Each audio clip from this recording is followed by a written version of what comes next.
everyone. Good morning, good afternoon, everyone. Thank you very much for joining us today in this very important event. My name is Ehab Salah. I work for UNODC. I'm here on behalf of Fariba Sultani, the Chief of HIV and Global Coordinator of HIV in UNODC. Unfortunately, she's not here with us today. I'm honored to co-chair this event with my dear colleague Annette. And thank you very much. First, I would like to thank the Harm Reduction International for organizing this event. This event is getting a lot of co-sponsors, actually, and we have many organizations co-sponsor this event: UNODC, WHO, Eurasian Harm Reduction, European Network of People Who Use Drugs, International Network of People Who Use Drugs, so many co-sponsors. And also, we would like to thank the UNAIDS PCB governance for providing the space for this event. Also, thank you very much, WHO, for providing the refreshment and the drinks out there. So please help yourself. This is the lunch break, so some people might grab sandwich or something. So, yeah. Today, we have a very good discussion, and the objective is to create a space for discussion around harm reduction, the opportunities and challenges, and also to talk about the funding, using the opportunity of the new report developed by Harm Reduction International on the funding of harm reduction. Because we have many opportunities and challenges for this. We have many distinguished speakers with us in the room, and we don't have much time, I have to say. Unfortunately, at the same time of this event, there is another drafting session that's happening now. So many of us will be there or moving in and out from this. So this is the situation. As UNODC, the mandated organization to work on harm reduction, the current situation when it comes to funding to harm reduction is getting less and less. Service coverage, according to the recent reports, is very low. And we need to work together to address all these challenges. So I will leave this discussion to the speakers, but I would also give the floor to Annette to share some opening remarks. Thank you, Ehab. I'm Anette Verster, work at WHO, and I was supposed to introduce the first speaker, Catherine Cook, now to present the important report that was just published. But because of all the drafting going on, we've also been instructed to give the floor first to Kenya, to Ruth, because you have only like 10 minutes. So I would like to introduce you first. So in a way that comes before the introduction of the report. Am I doing that correctly? Yes. Okay. Sorry. So you're the Chief Executive Officer at National Syndemic Disease Control Council, the government of Kenya. And we would like to ask you, what actions is Kenya taking to build a sustainable harm reduction response? And what can other countries learn from your experience?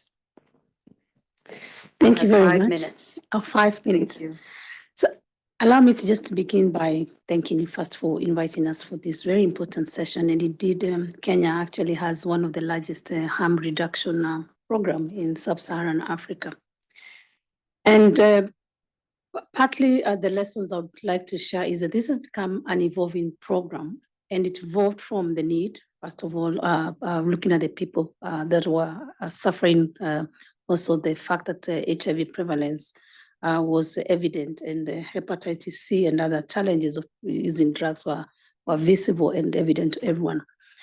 So within that context, when the program started within an legalized environment, there was a lot of investment going on making the environment suitable for giving services.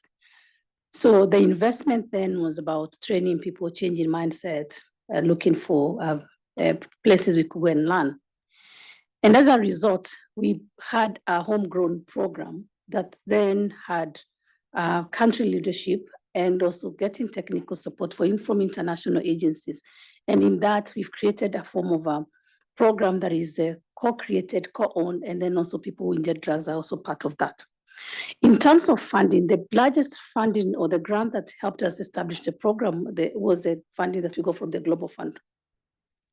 And that seed fund did two things. One, it cleared the challenge that we had within the legal and policy environment because it came from the Global Fund, so no one was willing to lose the other bigger fund portfolio. And then secondly, it also helped us shape the program internally. And then the next catalytic fund was the complementary fund we got from the Global Fund. Now, ideally, when you look at what you get from the Global Fund and PEFA, you get really challenge of scale up. So the government of Kenya at the beginning realized that if we go to do the treatment program without domestic resources or without creating a budget line within the domestic resources, then would have to rely on an unpredictable external resource basket to fund an essential commodity that we had no way of disrupting treatment. So therefore, that is the first component we picked, and that's a treatment component. So the government put about $500 million US dollars within the program, key population program, and then we had about $2 million from Global Fund and about 500,000 US dollars from PEFA annually. And with this, then we began now to reimagine how the program is going to look like. With this amount of money, we currently support about 85% with only the essential package of service. And that's where the rubber meets the road. Meaning that for us to implement a comprehensive program, our funding gap would be almost 10 times. Currently, the funding gap for full expression would be about 17 million US dollars. And we're beginning to see that the best way to do this moving forward is to then expand that allocation that is within the government fund item, which is easier than when you're starting afresh by just coming up and saying, this is a new program and you're coming in. So that is one of the lessons that we've learned. At least create the program within the financing templates, within the government recognized templates, so that even if the fund that the domestic resource is little, it actually can be incremental over the years. The other thing we've done is the legal environment. And so what are we doing? To sustain the program, we have the 26,000 people currently within the program. We've tried to bring Parliament to table a bill because we have a criminal law. So we are tabling a bill on treatment because treatment is not criminalized.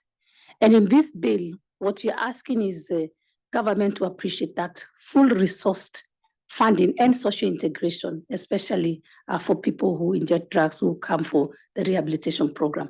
And that has gotten quite a lot of traction. And that is the way we are planning to use the opportunity that we have for ensuring that we sustain the gains. Thank you. Thank you very much, Ruth. Really appreciate your time and this very brief summary.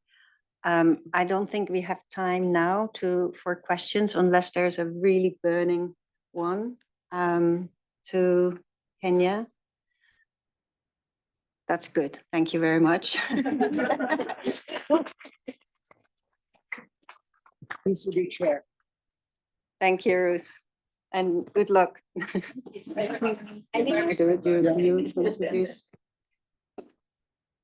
Yeah, thank you very much once again, Dr. Ruth, for being with us. We know your schedule as a PCB chair for this year, so good luck in the drafting session.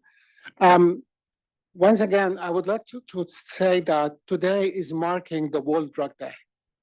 26th of June every year, this is the World Drug Day. And we are using this day, the opportunity to work with partners to advocate for promoting access to evidence-based interventions for people who use drugs, reducing HIV transmission, and also providing evidence-based services and harm reduction services for this key population. Now I think we have time to give the floor to Kat to share with us some finding of the new research and the new report. So Kat, the floor is yours. Thanks very much, Ehab. Thank you for joining us on this very busy day. I'm really glad to see so many people in the room and online. I'm from Harm Reduction International, and we monitor the harm reduction funding landscape. We've been doing this since 2007, and we do it because there isn't really a system that can give us this information, that routinely collects this information, and quite simply, without understanding the gaps, we can't begin to fill them. So today I'm pleased to share some key findings from our latest iteration of the funding research that we do, and I hope it will set the scene for the panel discussion to follow and also provide some food for thought for tomorrow's session on sustainability. Since we last published the report on harm reduction funding, we've had new high-level targets and commitments in the global AIDS strategy and in the global health sector strategies. Harm reduction is now emphasised more than ever before in international commitments and in national policies around the world. And this is because harm reduction is effective, it is cost-effective, and it's a necessary component to reaching global goals. To assess whether this is translated into resources, we spent 6 months gathering and analysing data on harm reduction funding from donors and domestic budgets. Thank you to many people in the room who helped to contribute to this piece of research and online. Yeah, thank you. So the headline is sadly that these important commitments remain vastly underfunded. Our research identified $151 million US, sorry, previous slide. Yeah. From both donors and domestic budgets in 2022. UNAIDS estimates that we need $2.7 billion US for an adequate harm reduction response by 2025. So while the overall HIV response has a 29% funding gap, for harm reduction, this gap is 94%. And we've hardly moved since the last time we did this research in 2019, when the gap was 95%.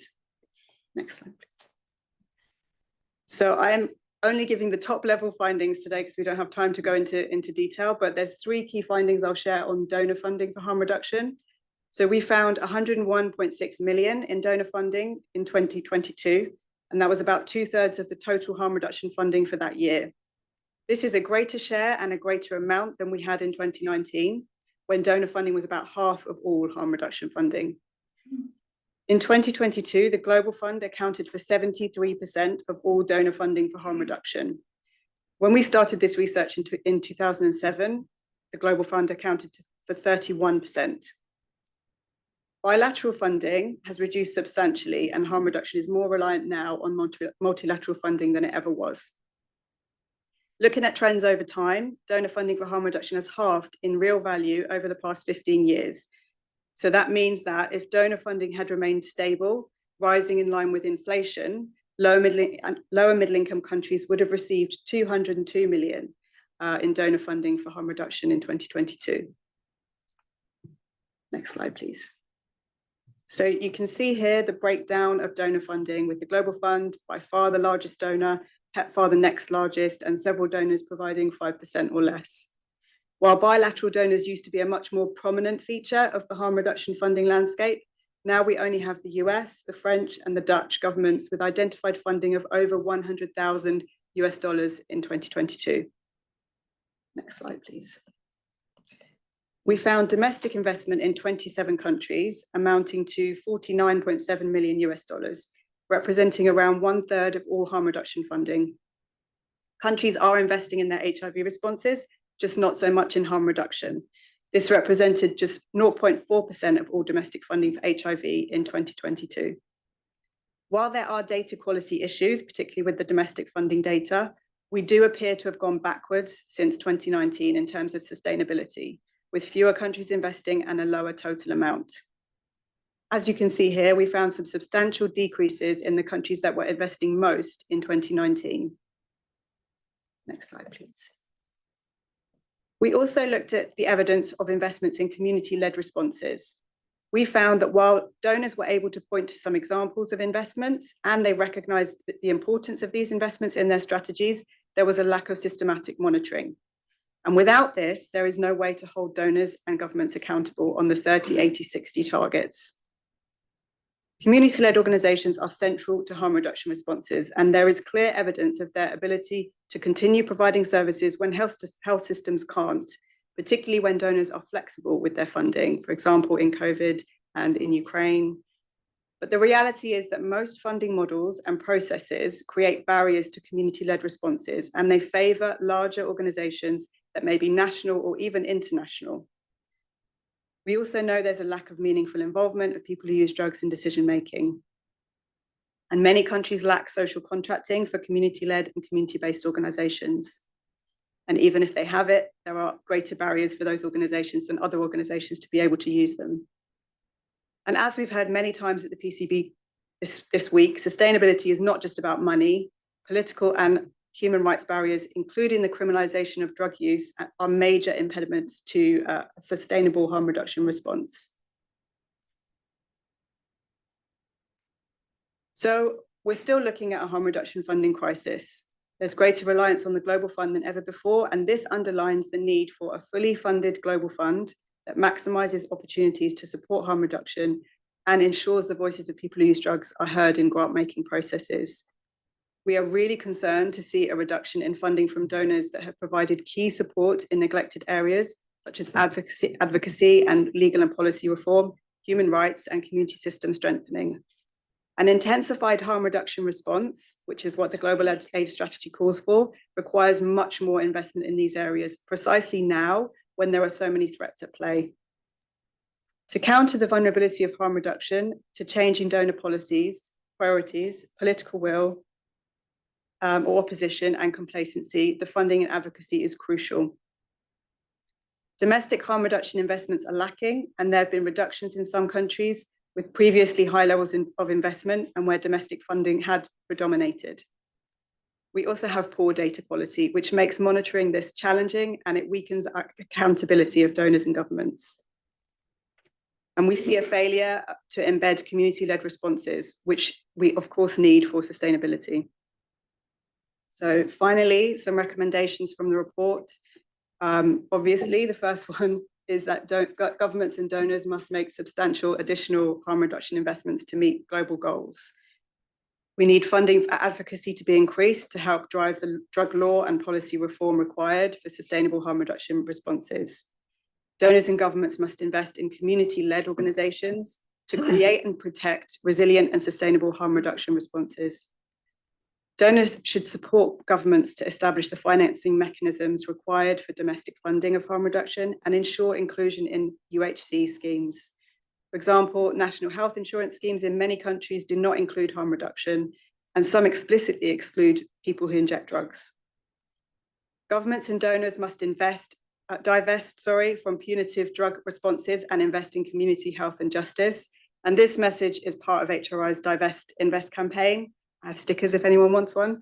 But it's not just us saying this. This week, the Special Rapporteur on the Right to Health said the same in her new report on drug use, harm reduction, and the right to health that was launched down the road at the Human Rights Council. Vast amounts are wasted on criminalizing drug use, impeding the HIV response, and violating human rights. The money is there, we just need to make better funding decisions.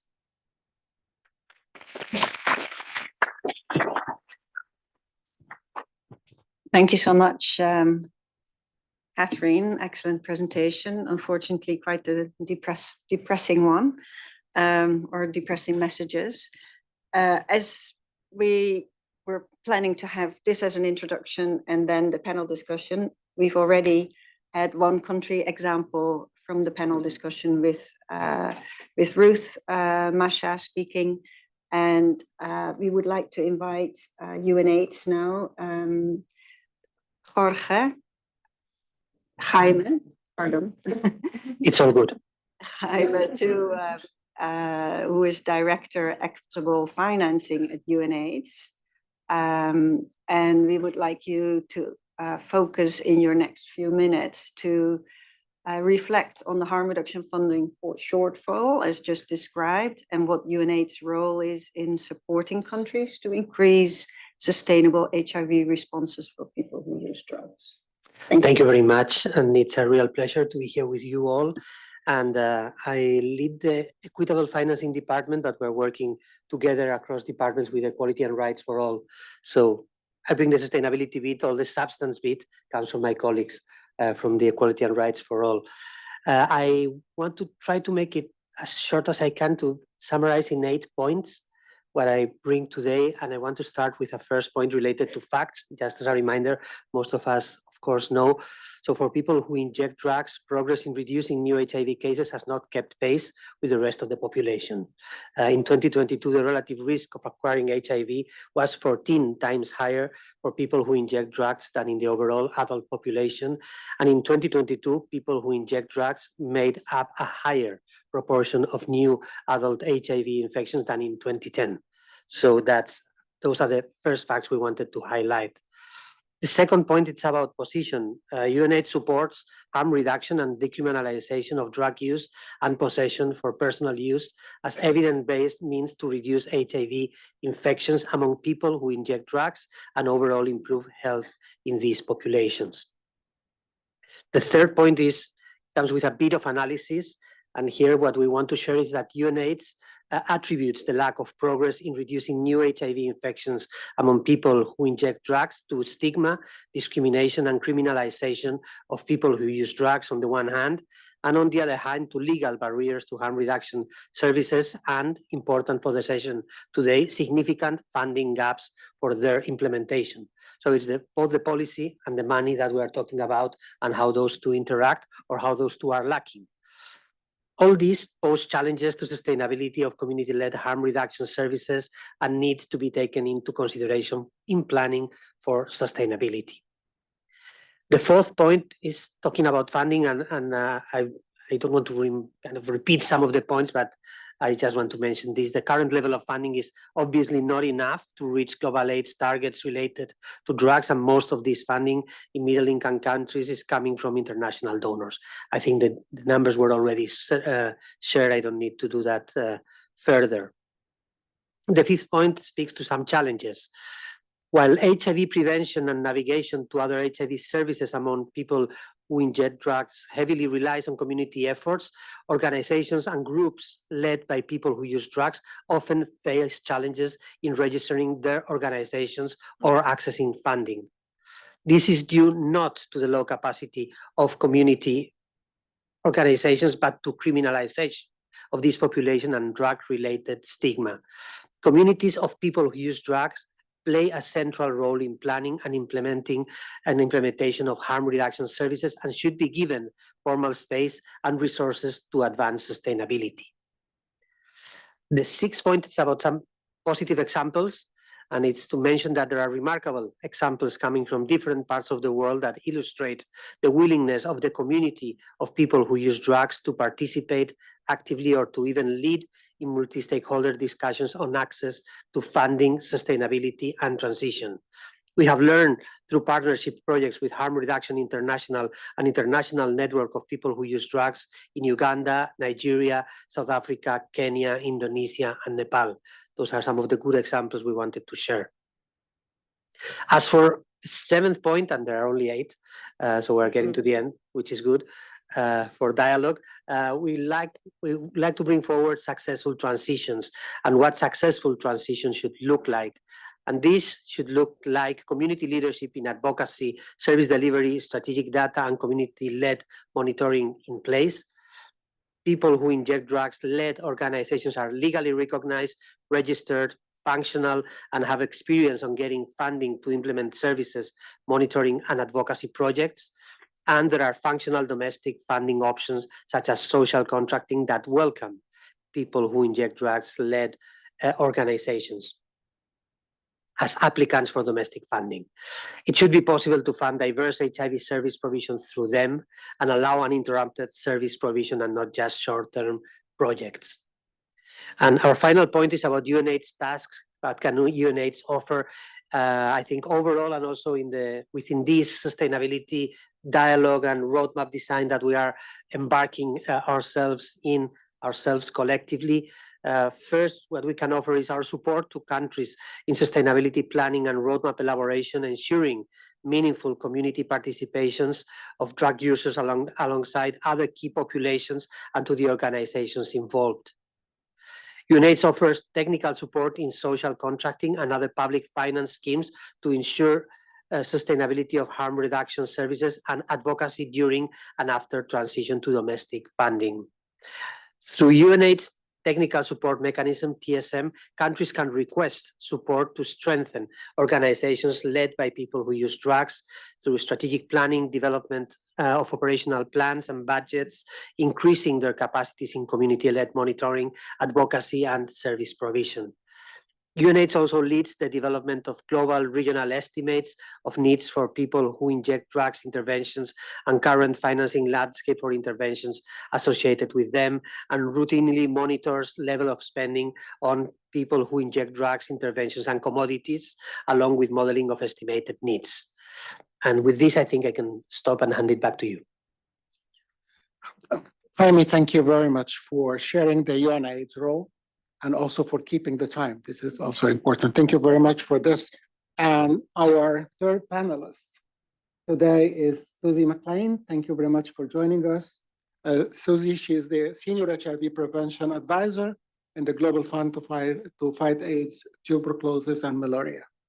So Susie, please share with us your insights around the Global Fund role in ensuring and building sustainable HIV response among people who use drugs. The floor is yours. Thanks very much, Ehab. Hello, colleagues. My thanks to Catherine and to Harm Reduction International for their important report. And let me say, first up, that the financing, sustainable financing for HIV harm reduction services for people who inject drugs is a prominent concern for the Global Fund. So we really welcome this discussion, and we really welcome Harm Reduction International's report for us all to keep thinking about a sustainable future for the financing of harm reduction. In general terms, I would say there's lots about the Global Fund model that has sustainability at its core. I'm presuming that many or most of you know about the Global Fund model, but just I kind of think in my first response I have to the question is about the kind of country-driven principle that's probably the strongest principle in the organizing principle in the Global Fund is our kind of first response. As I'm sure many of you know, governments in countries where there are HIV and injecting drug use related problems, they define their HIV response and they seek resources from the Global Fund. So the country owns the resources that come from the Global Fund. And we have, as you all know, we have a set of kind of policy guidelines for the types of things that we're keen to fund. And they're very much shaped by scientific evidence base.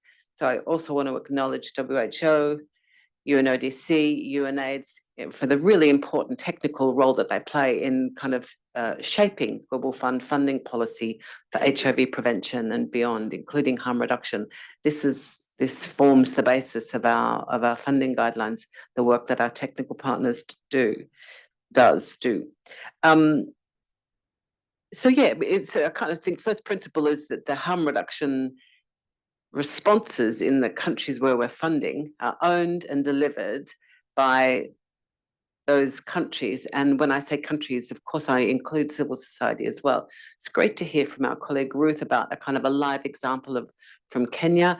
It's an experience that I was very involved in myself, and I love the kind of practical tips that Ruth provides about how to embed these long-term financing considerations into existing systems. This is the stuff from the Global Fund that we're really interested in. Like what else, we're constantly asking what else can we do to institutionalize and embed Global Fund systems and processes that strengthen the long-term sustainability of our investments. Global Fund resources for harm reduction are increasing. We've got early indications from Grant Cycle 7, not only of an increase in the overall level of investment in HIV prevention first, including harm reduction, but there's also interestingly an increase in the number of countries that are seeking resources for harm reduction. So we're seeing, an increase in interest, I would say, or commitment to harm reduction, and notably many of the new countries seeking resources for harm reduction are from Africa, both East and West Africa. Harm reduction is one of our program essentials.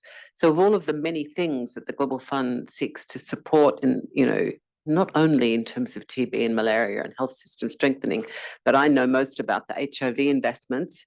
And of all the many things that the Global Fund does and can fund in the context of HIV, we've singled out a set of interventions that we're saying are essential, program essentials, that may or may not be funded by the Global Fund. But one of the kind of principles of the program essentials is we need to say this is where the dialogue between the Global Fund Secretariat and the country actors begins, recognizing that these things are either in place or that they're prioritized in funding requests. So it's not a long list, it's a relatively short list, but I wanted to emphasize that harm reduction services for people who use drugs are a program essential. They're not optional. The other thing that's important in terms of the Global Fund's investments in sustainable approaches to harm reduction financing is that, as a couple of commentators have already mentioned, we fund advocacy for an enabling environment for harm reduction. So we also recognize that kind of changing both kind of laws that relate to the criminalization of drug use and drug users, but also to some of the policy constraints or enablers, for example, policy around regulation of methadone and stuff, that we also support both civil society and governments to advocate for a more enabling policy and legal environment to see harm reduction responses flourish. We're stepping up our interest. We're stepping up our interest in the procurement and supply of key harm reduction products. We think that we can be a better procurer of the harm reduction essential products. And we also want to be supporting national governments as they procure with some kind of, with systems and processes that will enable them to buy harm reduction products at the best price. And we know that, given that so much of our resources invested in commodities, that at the sustainable future of harm reduction needs harm reduction commodities available at the lowest and best price. My final point, and then I'll wrap up, is just to say it's a kind of a more of a discursive or questioning kind of point, and it's about the service delivery models for harm reduction. Many of us that have been involved in harm reduction in many countries know that they tend to be standalone services. And so to the two kind of concerns or interests that we have in relation to that, the standalone harm reduction services, are there more health outcomes that we can get from our investment in that service delivery platform? So for example, can we make hepatitis C treatment more available from the harm reduction service delivery platform? So you kind of get a wider health effect from the service delivery platform. And the second interest that we have, although I don't see much of it but it'd be great if people could comment on this, is can we think about the availability of harm reduction services in existing services? Does it always have to start with the standalone? So we're thinking about service delivery platforms like family planning services or like primary care services. Can needles and methadone be more available in services that already exist? And on that point, I'll hand back. Thank you so much, Susie. I know it's difficult to summarize really important stuff in 5 minutes, so thanks a lot. So now I would like to turn to Aditia Taslim, who is the Advocacy Officer at the International Network of People Who Use Drugs. Welcome. Thank you. And I would like to ask you, in what ways are funding for advocacy and community-led responses in what way are they key to build a sustainable HIV response for people who use drugs? Thanks, Annette. I wish I have a simple answer to that. But there's a lot of complexities when it comes to funding for drug user-led organizations or networks. And first of all, let's all be honest. People and donors are afraid to give funding to drug user-led networks and organizations. And as I mentioned yesterday in my intervention, a lot of our network members operate with only one or two underpaid staff with very minimal operating budgets. And many of these issues are due to the lack of trust towards our community, and also the difficulties in registering as a formal organizations, and also the unreasonable requirements from donors that automatically make our network members ineligible to compete in the funding proposals. On the brighter side, drug user-led organizations can and will contribute significantly to the national, regional, and global HIV response if we invest in them. Take example of our country partner in Nigeria. Our continuous technical support has led significant influence at the country level and also at the global level. The Drug Harm Reduction Advocacy Network, or DRUN, became the first drug user-led network as an SR in the GC7 in Nigeria. Following the support from INPUD, DRUN also developed a 5-year advocacy roadmap and also a legal assessment scan, which helped them in shaping their first shadow report to the Universal Periodic Review, with a focus on issues experienced by people who use drugs in Nigeria. So sustainability should not and cannot be focused merely on transitioning international funding to domestic funding. We must also ensure securing funding for advocacy for key population networks and organizations, as well as funding for organizational capacity building. If this funding is not secured, we've seen a lot of examples, many in high-income countries, where although funding is available and can be accessed by drug user-led networks, they're limited only to service provision. Funding for advocacy from domestic resources is mainly restricted. Moreover, we are also seeing countries with progressive decriminalization models are rolling back to punitive approaches and policies, such as in Canada, in the US, and in Australia. Sustaining the gains that we have achieved will require strong political will to repeal laws and policies to prevent drug user-led networks from operating freely without the fear of being arrested and harassed by law enforcement. And donors should not be afraid to provide funding to drug user-led networks. We need a dedicated funding stream for key population networks that is flexible and with less burdensome requirements to receive such funding. Thank you. Great. Good points. Thank you very much, Aditia, for this. Thanks for sharing your thoughts and insights. And now we are moving to Eastern Europe and on the European Network of People Use Drugs. And today we have Ganna with us. She is the executive director. She's the executive director for the Eurasian Harm Reduction. And please share with us some challenges and opportunities in the region when it comes to the sustainability of HIV, and what can we learn from this as well, please. Thank you for this opportunity. I need to say that we are all using wishful language. It's better to say not sustainability, but surviving. And one more wishful thinking, it's that all states could have to transition into domestic funding, but we need to know that totalitarian authoritarian regimes not funding harm reduction, never. And so that's the background.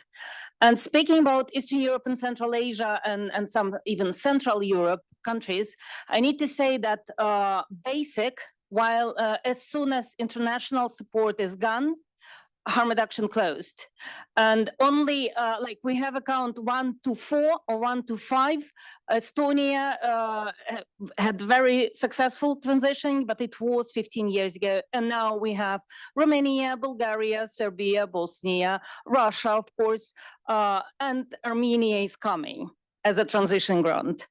And this is the awful situation. And with Bulgaria, I met the government representative recently, and he said, you know, we have a problems. We opened the call for proposal for harm reduction organization. They are not coming. I said, okay, the last organization closed their program 2 years ago, and it was 2 hard years of advocacy on the highest level of parliament to convince you to open this funding. They were working voluntarily for half a year. The next half a year, they were not working hours.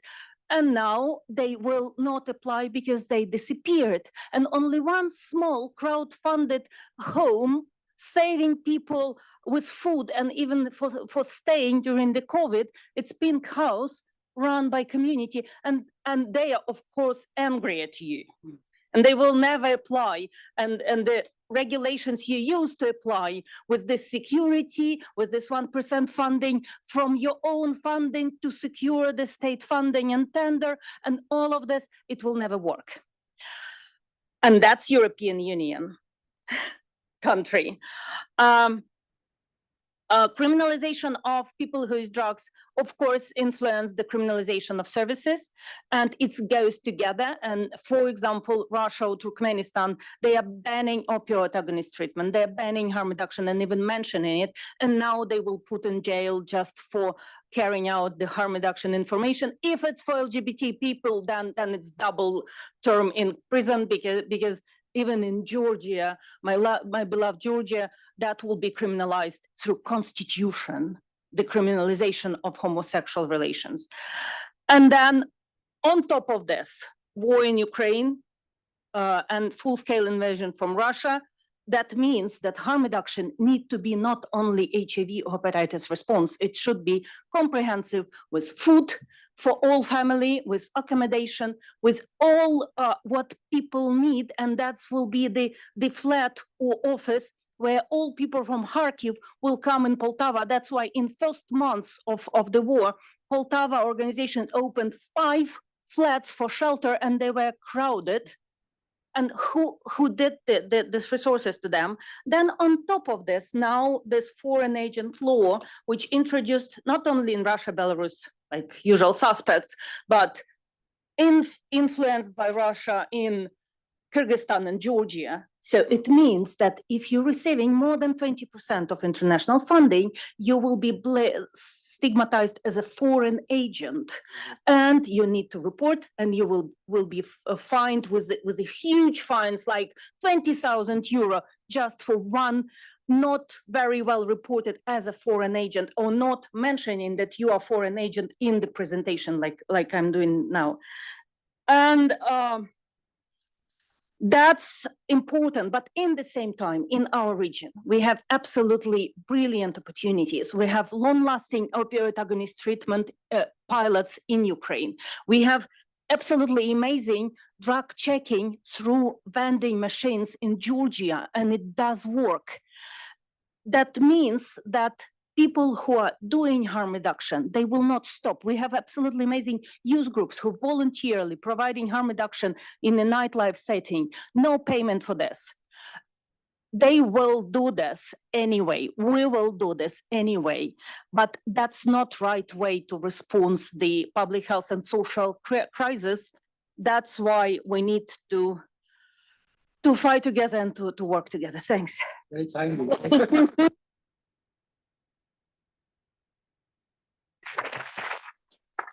Thank you so much, Ganna, for your passionate words and also saying some positive things in this long list of not so happy messages.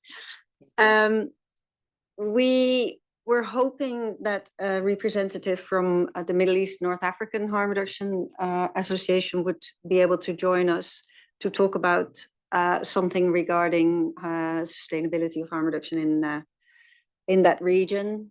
But he's not here, so he is trying to fight for the sustainability of MENA services in the region at this moment, and that's why he can't be here. Sorry. The best reason. But is Alexei? Yes. You're here, right? Yes. Okay. So very happy to see you here. The Alexei Lakhov, Executive Director of the European Network of People Who Use Drugs. And perhaps you can say something to add to the words of everybody else and the last speaker, I guess, on the challenges and opportunities. Thank you. Yes, thank you very much. Actually, it's really hard to talk after Ganna now, but I will try to focus on, you know, that in many cases our work is really financially unsustainable because we tend to depend on one big donor for a huge bulk of our resources. And for example, it can be a city or municipal government, but governments tend to change, at least in the democratic countries, you know, that you mentioned. And their policies and funding priorities change together with them. So given the rising threat from the far-right movements in Europe, we are fearing the worst now. And I am talking from the European perspective now, you know, so how can we even start talking about these countries in the ECA region that Ganna has mentioned? Another point is that sustainability is so much more than just funding. First and foremost, it is being loyal, truthful, and dedicated to your beneficiaries. And in many European countries, this is not the case with the state-run treatment and harm reduction programs. Just two examples from ENPUD members. A guy in Slovenia who has been attending an opioid agonist treatment program for many years, but is on the brink of losing access due to being vocal about its high threshold approach for beneficiaries. Or a lady from England who is tirelessly fighting against children being taken away from their mothers who use drugs, but is facing an increasing pushback from different government-run services.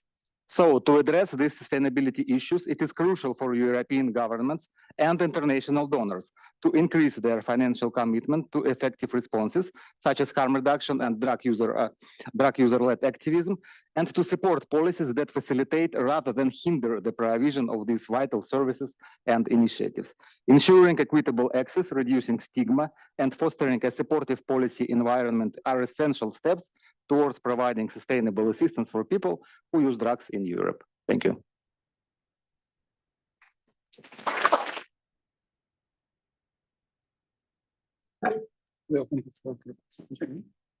Yeah, thank you very much, Alexei, for this inspiring remarks. And yeah, I would like first to echo Annette that I would have loved to hear from the MENA region, one of the regions that has been hit hard by the growing HIV epidemic, and to know what's happening there, opportunities and challenges as related to HIV among people who use drugs in this region right now. But anyway, so I think we have a few minutes for questions and answers. So please, do you have any questions to any of the panelists here we have in this room right now? Please show your hand. Yes. Yolanda? Maybe you can quickly introduce yourself. And yeah. Yes, good afternoon, everyone. My name is Jolijn van Haren, and I'm working for the Netherlands Ministry of Foreign Affairs on HIV/AIDS. And yeah, first of all, thank you so much, Harm Reduction International, for this very important and timely report. Especially for the Netherlands, it's crucial to see because we have been a long-standing supporter on harm reduction. So we should really make sure we don't lose the gains we made, especially also in the Eastern European region. And let me give one example of the Netherlands. So the Netherlands has really been successful with the harm reduction. Last year in Amsterdam, there were no single new HIV infections among people who use drugs. And then when I spoke to the chief researcher of this program in Amsterdam, he said, yeah, but Jolijn, don't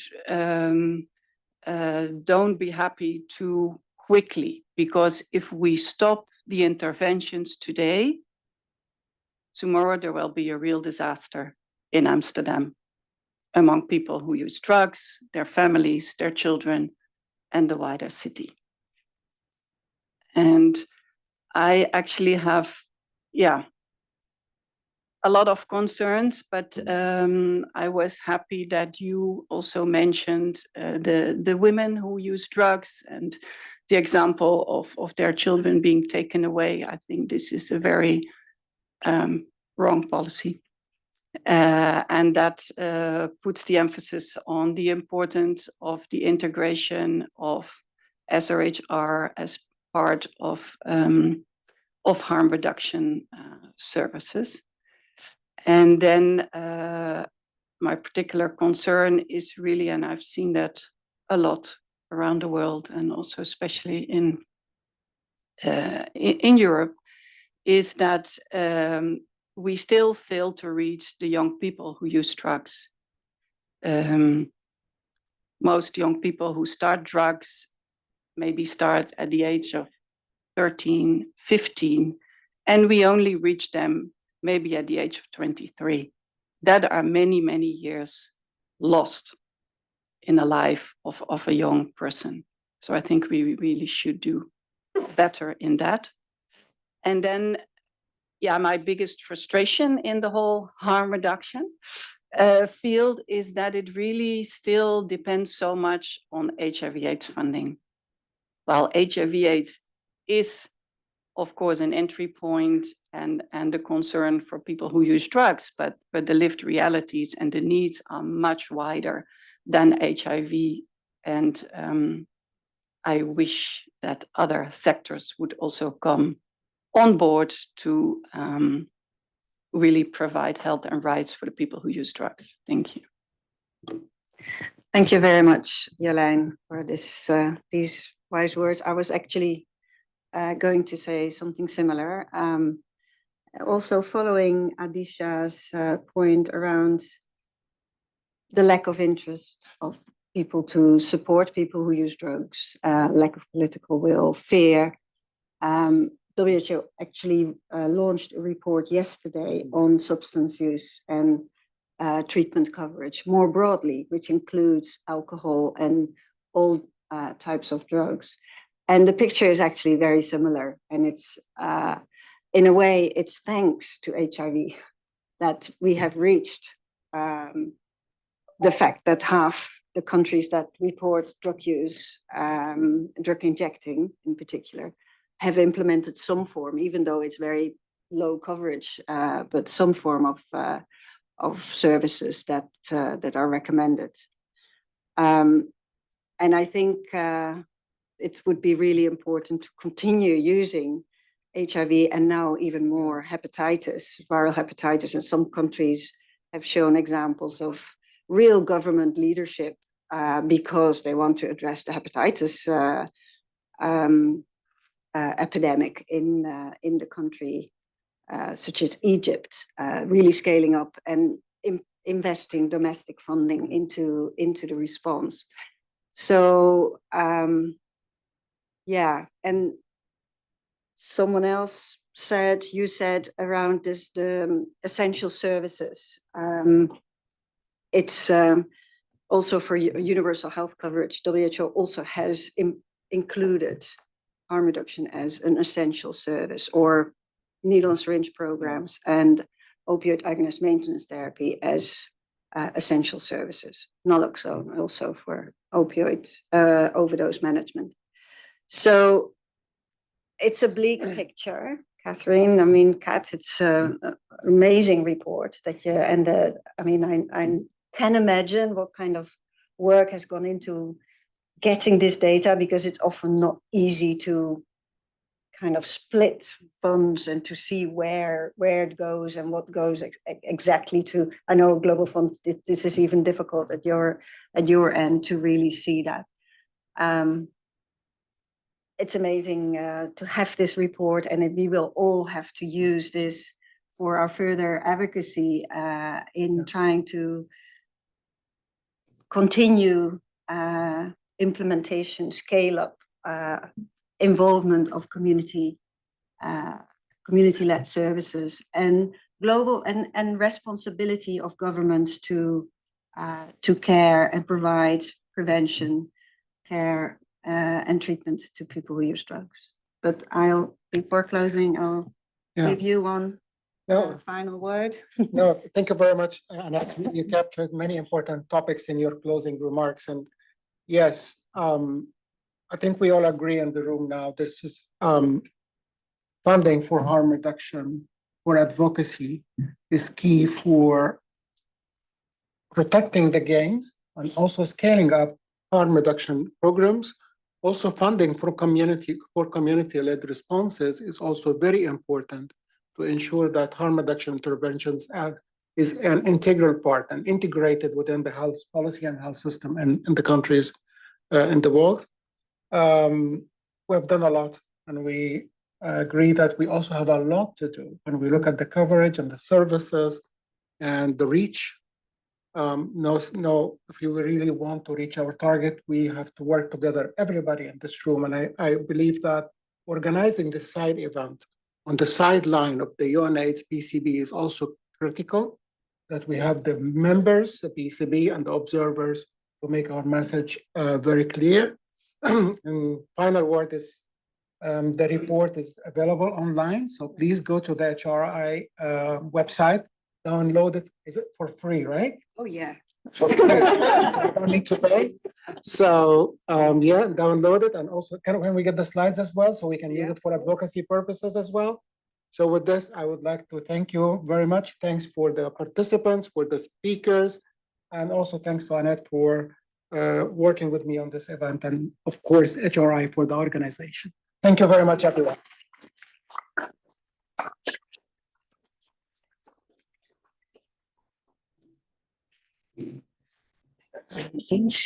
Yes.